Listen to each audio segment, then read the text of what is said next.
And so do you still believe the police bureau budget is bloated? I do not think it's bloated. Okay, why did your mind change?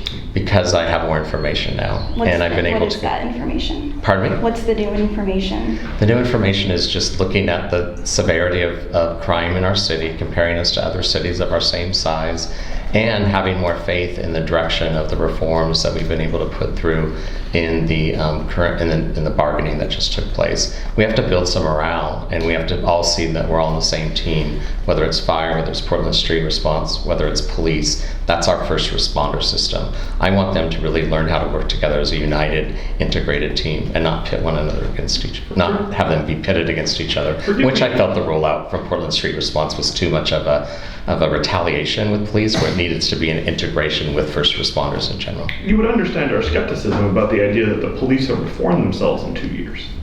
Oh, of course. I did not say they were reforming themselves. I'm saying from a fiscal standpoint, with a bureau that needs to be intact in any city, I believe that a city does need a police department. I think that we need a criminal investigation team.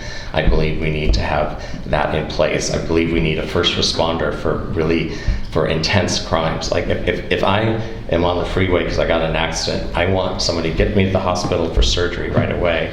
If I have a chronic illness, I want to work with my naturopath to do long-term work.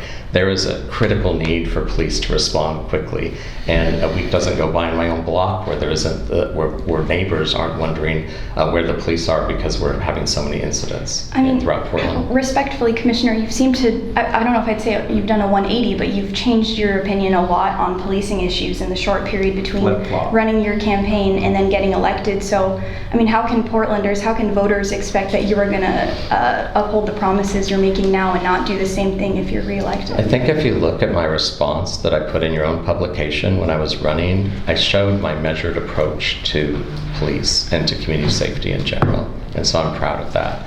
I'm a relationship-based person. I'm trying to figure out what the system looks like and how we can build it and actually have it be more integrated. That's what Portland needs. That's what every city needs today. And so I just think I'm evolving on the job. I think I'm clearly the middle of the council on this issue. And so I think that it's important that we have community investments, and I led that effort with Commissioner Rubio. If you don't have the communities that are most impacted by violence, gun violence, as a part of your system, that's a failure.